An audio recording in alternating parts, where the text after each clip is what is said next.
Good morning friends, मेरा नाम है कल्पना शुक्ला और मैं स्वागत करती हूँ आप सभी का नेरी स्टडी में। शुरू करने जा रहे हैं हम आज का हमारा करंट अफेयर का सेशन। आप सभी रेडी हो जाइए और कॉपी पेन अपना ले लीजिए, क्योंकि आज जो भी इम्पोर्टेंट आपको लगता है उसको कॉपी पेन पर ले करके ज़रूर नोट करिएगा। जितना भी ज़्यादा आप नोट करेंगे वो उतना ही ज़्यादा इफ़ेक्टिव होता है, क्योंकि लिख कर अगर हम कुछ देखते हैं तो वो चीज़ें ज़्यादा हमें याद रह जाती हैं। उनका विजुलाइजेशन हम कर सकते हैं, उनको एकदम याद कर सकते हैं जब भी एग्ज़ाम में वो क्वेश्चन आता है कि हमने किस तरह से वो क्वेश्चन को नोट डाउन किया था। तो आप प्लीज़ कॉपी पेन पे ज़रूर नोट करिएगा। और स्टार्ट करते हैं हमारा आज का 7 जून का हमारा करंट अफेयर का सेशन। चलते हैं पहले क्वेश्चन की तरफ और पहला क्वेश्चन बहुत ही इम्पॉर्टेंट है। पहला क्वेश्चन है कि आपको इन कथनों पर विचार करना है और पहला कथन दे रखा है, नासा ने अंधेरे में चमकने वाले बेबी स्क्विड तथा 5000 टार्डीग्रेड्स, जिन्हें वाटर बियर भी कहा जाता है, इनको अंतर्राष्ट्रीय अंतरिक्ष स्टेशन पर भेजा है। इस तरीके के ही प्रश्न अधिकतर पूछे भी जाते हैं, तो इसीलिए इस तरीके के प्रश्नों को बिल्कुल नहीं छोड़ना है। दूसरा है, ये जीव जो हैं 24वें स्पेस एक्स कार्गो पुनः आपूर्ति मिशन का एक भाग है। और तीसरा है ISS, मतलब इंटरनेशनल, जो अंतर्राष्ट्रीय अंतरिक्ष स्टेशन की यहाँ पर बात हो रही है, उसको वर्ष 1998 से अंतरिक्ष में कार्यरत है। तो आपको ये 3 कथन है जिन पे विचार करना है और फिर सही कथन का चयन करना है। तो अब जल्दी से देख लेते हैं इसका आंसर क्या है। तो इसका आंसर जो है वो है पहला व तीसरा बिल्कुल सही है। दूसरा कथन थोड़ा सा गलत है, इस पे भी हम चर्चा एक बार फिर से करते हैं। तो पहला जो कथन कह रहा है जो कि सही है वो है, नासा ने अंधेरे में चमकने वाले बेबी स्क्विड तथा 5000 टार्डीग्रेड्स, जिन्हें वाटर बियर भी कहा जाता है, इनको अंतर्राष्ट्रीय अंतरिक्ष स्टेशन में भेजा है।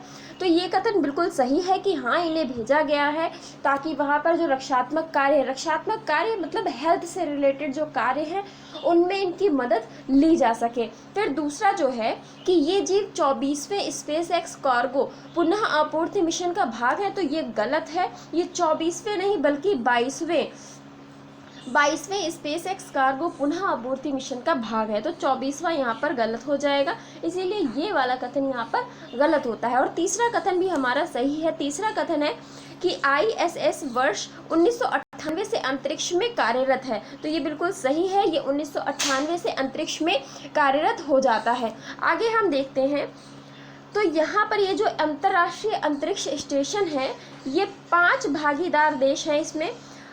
इसमें यूरोपीय अंतरिक्ष एजेंसी, जिसको ESA बोलते हैं, ये है, नासा है, संयुक्त राज्य अमेरिका की तो ये स्पेस कंपनियां हैं कि कौन कौन सी स्पेस कंपनियों से मिलकर के ये अंतर्राष्ट्रीय अंतरिक्ष स्टेशन बना हुआ है। फिर रोसकॉसमॉस रशिया की है, जाक्सा है जापान की और CSA है कनाडा की। तो ये 5 अंतरिक्ष एजेंसियां हैं जिनसे मिलकर के ये हमारा ISS बना हुआ है। तो ये सारी की सारी बातें यहाँ पे हो जाती हैं। आपको जो भी नोट करने लायक लगा हो आपने उसे लिख लेना चाहिए था। चलते हैं हमारे अगले प्रश्न की तरफ और हमारा अगला प्रश्न है कि हाल ही में किस राज्य में ओलावृष्टि रोधी बंदूक अर्थात एंटी हेल गन के उपयोग का परीक्षण किया गया है। मोस्ट इम्पॉर्टेंट क्वेश्चन है, किसी भी एग्जाम में पूछा ही जाएगा। तो ये क्वेश्चन का राइट आंसर है हिमाचल प्रदेश। हिमाचल प्रदेश में ये एंटी हेल गन, जिसको ओलावृष्टि विरोधी बंदूक बताया गया है, इसका यहाँ पर परीक्षण किया जाएगा। अब ये है क्या कि ऐसी कौन सी ओलावृष्टि विरोधी बंदूक, अगर देखा जाए ओलावृष्टि रोधी, थोड़ा सा इससे हमें सेंस लग रहा है कि जो ओले पड़ते हैं, ओले आप सभी जानते होंगे कि जब बारिश होती है और बारिश के साथ में बर्फ़ के छोटे छोटे टुकड़े, जिन्हें हम कह सकते हैं जो पत्थर के समान होते हैं, वो जब गिरते हैं पृथ्वी पर, उनको हम ओला कहते हैं। ये तो सभी जानते होंगे, सबने देखे होंगे कि आज जब अधिकतर बारिश होती है कई बार, तो उसके साथ में वो बर्फ़ के छोटे छोटे पत्थर नुमा टुकड़े भी पृथ्वी पे गिरते रहते हैं, तो वो तो सभी ने देखे होंगे। तो हिमाचल प्रदेश में इस तरीके की घटनाएं बहुत देखने को मिलती हैं, इसीलिए यहाँ पर फसल को बर्बाद होने से रोकने के लिए ये ओलावृष्टि रोधी बंदूक का परीक्षण किया जाएगा। अब ये है क्या, इसके बारे में पढ़ लेते हैं कि एंटी हेल गन जो है बादलों में ओलों के विकास, मतलब जब ओले बनते हैं उनको बाधित करने के लिए आघात तरंगे हैं, अर्थात ये शॉक वेव्स के रूप में काम करेंगी। मतलब जब ये बंदूक चलाई जाएगी तब ये शॉक वेव्स के रूप में काम करेंगी और ओले को बनने ही नहीं देंगी। भाई बादल में ओले बनते हैं तब तो ज़मीन पर बरसते हैं, तो ओले को बनने ही नहीं देंगी। इसके बाद आगे क्या कह रहे हैं कि बंदूक के निचले हिस्से में एसिटिलीन गैस, गैस का नाम बिल्कुल रट लीजिए, क्योंकि तथ्य वाला प्रश्न अगर बनेगा तो ये ज़रूर पॉइंट वहाँ पे डाला जाएगा कि किस गैस का यूज़ किया जा रहा है।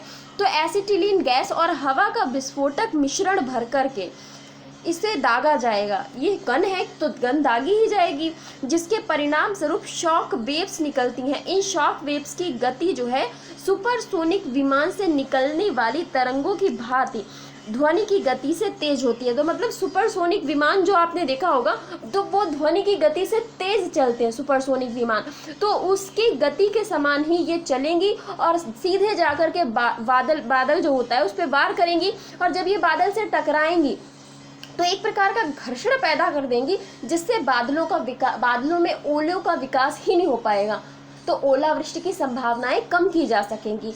ऐसा ये गन एक तैयार की गई है जिसका परीक्षण किया जाएगा और हिमाचल प्रदेश में किया जाएगा, क्योंकि हिमाचल प्रदेश में ओलावृष्टि की घटनाएं बहुत ही ज़्यादा देखने को मिलती हैं, जिससे किसानों की पूरी फसल बर्बाद हो जाती है। इसीलिए फसलों को बर्बाद होने से रोकने के लिए ये प्रयास एक किया जा रहा है और बहुत ही सराहनीय प्रयास है। अगर इस तरीके का प्रयास सफल हो जाता है तो फसलों को बर्बाद होने से बचाया जा सकेगा। और सर्दियों में ओलों की घटना में बहुत ही देखने को मिलती है, तो ओलों को बनने से ही रोका जा सकेगा। लेकिन एक तरीके से देखा जाए कहीं ना कहीं ओले तो पहले भी पड़ते थे, फसलें तो पहले भी बर्बाद होती थी। कहीं ना कहीं अगर हम प्रकृति के साथ खिलवाड़ करेंगे तो वो हमारे ही लिए भारी ना पड़ जाए। तो एक बार सोचना चाहिए कि वो रामधारी सिंह दिनकर जी की कविता है ना, सावधान मनुष्य यदि विज्ञान है तलवार तो तजकर फेंक दे तो इसे मोह स्मृति के पार। आपने पढ़ी होगी हो सकता है, क्योंकि मैंने तो पढ़ी है, अपने सिलेबस में थी ये कविता। चलते हमारे अगले प्रश्न की तरफ, और हमारा अगला प्रश्न है, हाल ही में बुजुर्गों हेतु says senior care ageing growth engine portal की पहल किसने की है? सेज एक पोर्टल शुरू किया गया है जिसकी फुल फॉर्म है senior care ageing growth engine. ये शुरू किया गया है बुजुर्गों हेतु, मतलब बुजुर्गों की सुरक्षा हेतु आप कह सकते हैं कि ये सेज पोर्टल की शुरुआत की गई है। और किसके द्वारा शुरू की गई है? तो ये पोर्टल की शुरुआत की गई है सामाजिक न्याय व अधिकारिता मंत्री के द्वारा, जो है थावर चंद गहलोत। तो इनके द्वारा ये शुरुआत की गई है सेज पोर्टल की। ये बहुत इंपॉर्टेंट हो जाता है, आप इसे याद रखेंगे। चलते हैं हमारे अगले प्रश्न की तरफ। तो इसका राइट आंसर हो जाएगा सामाजिक न्याय व अधिकारिता मंत्री। अगला प्रश्न है, कुछ कथन है जिनके बारे में आपको विचार करना है। पहला कथन है कि भारतीय तटरक्षक श्रीलंकाई अधिकारियों के साथ में सहयोग करते हुए 25 मई 2021 से कोलंबो के करीब समुद्र में रसायन से लदे कंटेनर पोत जिसका नाम है MB एक्सप्रेस। आप एक एक तथ्य पर ध्यान दीजिएगा, क्योंकि इस क्वेश्चन में ही बहुत सारे पॉइंट्स छुपे हुए हैं। तो इस कंटेनर पोत में जिसका नाम है MB एक्सप्रेस पर्ल, उस पर लगी आग को बुझाने के अथक प्रयास कर रहा है हमारा जो भारतीय तटरक्षक विभाग है, वो इसमें श्रीलंकाई लोगों की हेल्प कर रहा है। इसके बाद में हम देखते हैं दूसरा जो पॉइंट है, दूसरा कथन है कि संभावित पर्यावरणीय खतरे से निपटने के लिए भारत और श्रीलंका के बीच किए गए एक समन्वित संयुक्त अभियान का नाम सागर आरक्षा 2 रखा गया है। तो ये जो दो कथन दे रखे हैं, आपको बताना है सही कथन कौन सा है। तो आपको बता देती हूँ, ये दोनों ही कथन बिल्कुल सही है कि ये जो क्या हुआ है कि अभी यहाँ सिंगापुर का एक विमान था जिसका नाम है, विमान मतलब जो पोत आप इसे कह सकते हैं, जहाज कह सकते हैं। तो ये पोत जिसका नाम है MB एक्सप्रेस पर्ल, ये कोलंबो के पास से गुजर रहा था। अचानक से इसमें आग लग गई और इसमें रसायन भरे हुए थे, बहुत सारे रसायन। जब इसमें आग लग गई तो वो कोलंबो पोर्ट के पास बहुत तेज़ी से जल रहे हैं और अभी भी जल रहे हैं, ऐसा बताया जा रहा है। तो इसमें क्या हुआ कि श्रीलंका ने भारत से भी मदद मांगी। तो भारत का जो तटरक्षक थे, इन्होंने श्रीलंकाई अधिकारियों के साथ सहयोग करते हुए 25 मई 2021 को कोलंबो के करीब से समुद्र में रसायन से लदे कंटेनर पोत जिसका नाम है MB एक्सप्रेस वर्ल्ड पर इसमें आग लगी थी, इसको बुझाने के अथक प्रयास कर रहा है। तो मतलब ये भी हेल्प कर रहा है अगर पूछा जाता है कि क्या भारतीयों ने हेल्प की थी, भारतीय तटरक्षक विभाग ने हेल्प की थी या नहीं की थी, तो आपका उत्तर होगा कि की थी। और भारतीय बहुत ही आगे बढ़ करके इसमें प्रयास कर रहे थे कि इसकी आग को बुझाया जा सके, क्योंकि कहीं ना कहीं अगर हम देखें तो भारत के बिल्कुल पड़ोसी देश के रूप में हम श्रीलंका को ले सकते हैं, और श्रीलंका से चलने वाली जो प्रदूषित हवाएं हैं वो कहीं ना कहीं तमिलनाडु को भी प्रभावित करेंगी। तमिलनाडु के साथ साथ में जो भी भारत के निचले राज्य हैं उनको वो हवाएं प्रभावित कर सकती हैं, इसीलिए भारत भी मदद करने के लिए पहुंच गया। और दूसरा कथन कह रहा है कि संभावित पर्यावरणीय खतरे से निपटने के लिए। अब आप सोचेंगे कि पर्यावरणीय खतरा कैसे, तो जो रसायन जल रहे हैं उस समुद्र में, उस विमान में जो रसायन जल रहे हैं उनकी वजह से कहा जा रहा है कि एसिड रेन हो सकती है। अब आप सोचिए कि एसिड रेन कितनी घातक होती है कि वहाँ की फसलों को खराब कर सकती है, वहाँ की कई प्रकार की एसिड रेन इतनी कई बार ताकतवर होती है कि अगर आपने देखा होगा, शायद आप लोग इन सब चीज़ों के बारे में इतना नहीं देखते, लेकिन आप अगर एसिड रेन के प्रभाव में जाकर के देखेंगे तो वो अगर कार के ऊपर पड़ जाए तो उसके कलर को भी खराब कर सकती है। इसके साथ साथ हो सकता है ये कार पूरी तरीके से डैमेज हो जाए। तो आप सोचिए कि एक कार जो कि इतनी मजबूत है, जब वो उसे बर्बाद कर सकती है, तो फिर फसल जो कि एक इतनी सॉफ्ट सी चीज़ होती है, इतनी पत्तियाँ इतनी कोमल सी होती है, उनको तो फिर वो क्या ही नहीं, बिल्कुल ही खराब कर देगी। तो यहाँ पर संभावित पर्यावरणीय खतरे से निपटने के लिए भारत और श्रीलंका के बीच किए गए समन्वित संयुक्त अभियान का नाम रखा गया है सागर आरक्षा 2। सागर आरक्षा 2 इस अभियान का नाम दिया गया है, किस अभियान का, जो भारत और श्रीलंका मिलकर के इसको बुझाने का प्रयास कर रहे हैं। भारत सागर आरक्षा 2 इसका नाम रखा गया है। और ये जो पोत था MBX पर्ल, ये पोत था सिंगापुर का ये पोत हो जाता है। तो ये सारी की सारी बातें आपको याद रखनी है, पहला और दूसरा दोनों कथन बिल्कुल सही हो जाते हैं। अब चलते हैं हमारे अगले प्रश्न की तरफ, और अगला प्रश्न है कि निम्नलिखित कथनों पर आपको विचार करना है। फिर से आपके लिए कथन आए हैं। पहला कथन है, हाल ही में ब्लू फिनेड महासीर एक मछली होती है, इसको international union for conservation of nature IUCN ने अपनी रेड लिस्ट में, IUCN की एक रेड लिस्ट होती है, इसकी रेड लिस्ट में लुप्त प्राय से कम चिंतनीय श्रेणी में स्थानांतरित किया है। तो पहले इसको लुप्त प्राय घोषित कर दिया था, अब इसको लुप्त प्राय से निकाल करके कम चिंतनीय, मतलब अब ये उतनी ज़्यादा खतरे में नहीं है, कम चिंतनीय श्रेणी में स्थानांतरित किया है। फिर दूसरा है कि महासीर टॉर जो वर्ग या वंश से संबंधित है, भारत सहित दक्षिण एशियाई देशों के अन्य क्षेत्रों में इसकी कई उप प्रजातियां पाई जाती हैं। फिर इसके बाद तीसरा कथन क्या कहना चाहता है कि ब्लू फिनेड महासीर या टॉर खुदरी महासीर की एक उप प्रजाति में से एक है। अब ये 3 कथन आपके पास है और आपको ये बताना है कि तीनों कथन में से कौन सा कथन सही है। तो फिलहाल ज़्यादा परेशान होने की ज़रूरत नहीं है, ये तीनों के तीनों कथन ही बिल्कुल सही हैं। मैंने इसमें चेंजेस इसलिए नहीं किए क्योंकि क्वेश्चन टफ है, हो सकता है कि अगर मैं कुछ चेंजेस कर देती और वो चेंजेस आपके माइंड में बैठ जाते तो खतरा बढ़ सकता था, इसीलिए चेंजेस नहीं हुए हैं। आपको बस याद रखना है कि क्या क्या है यहाँ पर। पहला है कि हाल ही में ब्लू फिनेड महासीर को इंटरनेशनल IUCN ने अपनी रेड लिस्ट से लुप्त प्राय से कम चिंतनीय की श्रेणी में रखा है। मोस्ट इंपॉर्टेंट याद रखना है बिल्कुल दिमाग में कि अब ये जो IUCN की रेड लिस्ट है उसकी लुप्त प्राय नहीं बल्कि कम चिंतनीय श्रेणी में आ गई है, जिसका नाम है ब्लू फिनेड महासीर, जो कि एक मछली है।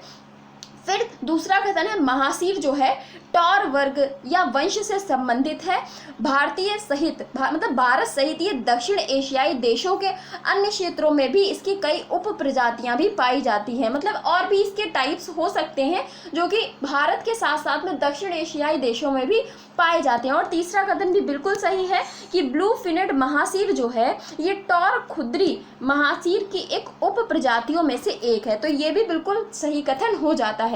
इसके बारे में हम जान लेते हैं कि ये जो ब्लू ट्रिनेड जिसके बारे में बात हो रही है महासीर, ये मुख्य रूप से पुणे के पूर्व में मोटा माला नदी में, क्योंकि भारत के सेंस में हम बात करें तो भारत में ये मोटा माला नदी में पाई जाती है और यह प्रजाति दक्कन के पठार में बहने वाली अन्य नदियों में से भी पाई जाती है। फिर है यह प्रवासी प्रजाति है, वर्षा के दौरान नदियों की सतह की ओर बढ़ती रहती हैं।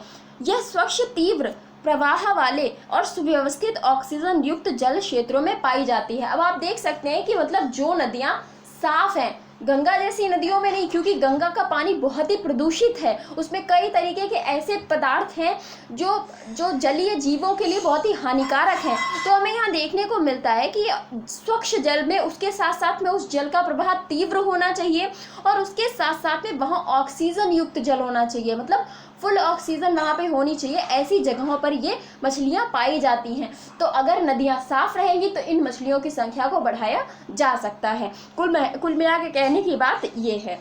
तो ये तथ्य हो जाता है, ये सारी की सारी बातें बहुत ही इंपॉर्टेंट हैं। चलते हैं नेक्स्ट क्वेश्चन की तरफ। और हमारा अगला प्रश्न है कि भारतीय पुरातत्व सर्वेक्षण विभाग ने भारत में कहाँ 3 और गुफाओं की खोज की। अभी बहुत इंपॉर्टेंट क्वेश्चन है कि जो हमारा ASI जिसे हम बोलते हैं भारतीय पुरातत्व सर्वेक्षण विभाग, इसने भारत में कहाँ पर 3 और गुफाएं खोज निकाली हैं। तो यह इसका राइट आंसर है नासिक में इसने 3 और गुफाएं खोजी हैं। अब इन पर चर्चा चल रही है कि ये कितनी पुरानी हैं, ये किस विभाग मतलब किस उसमें शताब्दी में हम इन्हें रख सकते हैं, किस टाइप के हैं, इन पर इसका मतलब पूरी चर्चा चल रही है। खोज हुई है किसी नई गुफा की, तो वहाँ पर क्या क्या चीज़ें पाई गई हैं उन पर पूरी चर्चा चल रही है। अभी यहाँ पे बताया जो जा रहा है, गुफाओं में बुद्ध और बोधिसत्व की छवियाँ और इंडो ग्रीक वास्तुकला के डिज़ाइन के साथ में मूर्तियाँ भी मौजूद हैं। यहाँ पर जो चीज़ें मिली हैं उन पे भी चर्चा करते हैं। तो कहा जा रहा है इंडो ग्रीक वास्तुकला है यहाँ पर। कन्हेरी और वाई गुफाओं के समान ही इन गुफाओं में भी भिक्षुओं के ध्यान के लिए विशेष व्यवस्था की गई है। अब इससे पता चलता है कि कहीं ना कहीं ये जो गुफाएं हैं बौद्ध धर्म से संबंधित हो जाती हैं। तो कहाँ पाई गई हैं? ये नासिक में पाई गई हैं, 3 गुफाएं हैं। चलते हैं हमारे अगले प्रश्न की तरफ। और अगला प्रश्न है, पद्मश्री पुरस्कार से सम्मानित प्रसिद्ध साहित्यकार जिनका नाम है लक्ष्मी नंदन बोरा, इनका 89 वर्ष की आयु में निधन हो गया है। ये किस राज्य से थे? तो ये थे असम से ये बिलोंग करते थे। लक्ष्मी नंदन बोरा, 89 वर्ष की आयु में इनका निधन हो गया है और ये एक साहित्यकार थे। पद्मश्री की बात करें तो पद्मश्री इनको मिला था 2015 में। और पाताल भैरवी और कायाकल्प जैसी इनकी प्रमुख पुस्तकें हो जाती हैं। पाताल भैरवी और कायाकल्प लक्ष्मी नंदन बोरा की प्रमुख पुस्तकें हो जाती हैं। 2015 में इनको पद्मश्री से सम्मानित किया गया था। 8वां प्रश्न है कि हाल ही में नाबार्ड ने किस राज्य में पेयजल परियोजनाओं को बढ़ावा देने हेतु 254 करोड़ रुपए दिए हैं यहाँ पर। तो यहाँ पर जो पेयजल, जो जल जीवन मिशन के तहत आप कह सकते हैं नाबार्ड हेल्प कर रहा है ताकि हर घर नल जो मिशन है वो उसे पूरा किया जा सके और पेयजल की जो सुविधाएं हैं वो लोगों तक पहुंचाई जा सकें। तो अगर आपके पास पीने का पानी बेहतर है तो आपको उसकी कदर करनी चाहिए और उसे बहाना नहीं चाहिए। मैंने आज भी देखा, अगर मेरे सामने पानी की बर्बादी होती है तो मुझसे नहीं रुका जाता और मैं बोल देती हूँ। तो कई बार ऐसे देखा है कि बहुत लोग समरसिबल लगवाते हैं, उसको समरसिबल ही तो बोलते हैं ना, तो समरसिबल लगवाते हैं और उसके बाद ये मोटे पाइप से सड़कों पर पानी बहाया जाता है, धुलाई होती है। भाई सड़कों को कौन सी धुलाई की ज़रूरत है? इतनी सफाई का क्या शौक चढ़ा है? ठीक है झाड़ू भी लग सकती है, ज़रूरी नहीं है कि वहाँ पे पानी ही डाला जाए। पानी को बचाना है, बर्बाद नहीं करना है। तो अगर आप अपने आसपास ऐसी कोई घटना देखते हैं तो प्लीज़ उसको एक बार टोक दीजिए, एक बार बोल दीजिए कि भैया इतना भी पानी बर्बाद मत करो, जब बचेगा नहीं तो ना ये भी पीने के काम आएगा। तो इतना पानी बर्बाद नहीं करना होता है। तो यहाँ पे देखा जाए तो नाबार्ड ने 254 करोड़ रुपए की मदद करी है ओडिशा को पेयजल परियोजनाओं को बेहतर करने के लिए, ताकि सभी को पीने का पानी उपलब्ध कराया जा सके। आगे हम इसी में देखेंगे कि नाबार्ड की स्थापना कब हुई थी। तो नाबार्ड की फुल फॉर्म है national bank for agriculture and rural development. 12 जुलाई 1982 को इसकी स्थापना हुई थी। गोविंदा राजुलू चिंताला और इसके अध्यक्ष हो जाते हैं वर्तमान में, और मुंबई महाराष्ट्र में ये नाबार्ड स्थित है। तो नाबार्ड के बारे में इतना इम्पोर्टेंट है, शिवरामन समिति की सिफारिश पर नाबार्ड की स्थापना की गई थी। ये सारी की सारी बातें हो जाती हैं। नेक्स्ट क्वेश्चन है, हाल ही में अंतर्राष्ट्रीय बुकर पुरस्कार 2021 किसने जीता है? मोस्ट इम्पॉर्टेंट क्वेश्चन है कि अंतर्राष्ट्रीय बुकर पुरस्कार किसने जीता है? तो ये जीता है डेविड डियोप ने जीता है अंतर्राष्ट्रीय बुकर पुरस्कार। और किसकी मदद से? अच्छा, अंतर्राष्ट्रीय बुकर पुरस्कार में जो अनुवादक थी इनका नाम था अन्ना मोस्कोविस, जिन्होंने इनकी ये जो बुक थी डेविड डियोप की, इसमें अनुवादक की भूमिका निभाई थी। डेविड डियोप की बुक की जो अनुवादक है वो है अन्ना मोस्कोविस। तो इनका नाम भी आपको याद रखना है। डगलस डगलस स्टुअर्ट की बात करें, शुगी बेन के लिए बुकर पुरस्कार मिला था। अंतर्राष्ट्रीय बुकर पुरस्कार और बुकर पुरस्कार दोनों ही अलग बातें हो जाती हैं, दोनों अलग पुरस्कार हैं। इसमें अगर हम देखें इनको किस बुक के लिए मिला है, तो इनकी बुक का नाम है at night all blood is back black. At night all blood is black, ये इनकी बुक है जिसके लिए इनको अंतर्राष्ट्रीय बुकर पुरस्कार मिला है। नेक्स्ट क्वेश्चन की तरफ चलते हैं। हमारा अगला प्रश्न है, ministry of labour and employment ने न्यूनतम मजदूरी तय करने के लिए किसके नेतृत्व में विशेषज्ञ समिति का गठन किया है? बहुत ही इंपॉर्टेंट क्वेश्चन है। Ministry of labour and employment ने, मतलब जो श्रम और रोजगार मंत्रालय है, इसने न्यूनतम मजदूरी तय करने के लिए किसके नेतृत्व में विशेषज्ञ समिति का गठन किया है? तो इसने अमित मिश्रा जो है, अमित मिश्रा के नेतृत्व में एक समिति का गठन किया गया है ताकि न्यूनतम मजदूरी तय की जा सके कि न्यूनतम मजदूरी क्या होनी चाहिए। तो अमित मिश्रा के नेतृत्व में ये विशेषज्ञ समिति का गठन किया है। और अगर हम श्रम और रोजगार मंत्री की बात करें तो संतोष कुमार गंगवार इनका नाम है, जो कि बरेली से सांसद हैं। ये हो जाते हैं ministry of labour and employment के मंत्री। तो ये की सारे आज के क्वेश्चंस थे। क्वेश्चन आपको कैसे लगे कमेंट बॉक्स में प्लीज़ ज़रूर बताइएगा और वीडियो को शेयर कर दीजिएगा। जितना ज़्यादा हो सकता है आप वीडियो को शेयर करें और लाइक करना तो बिल्कुल भी मत भूलें। Thank you so much.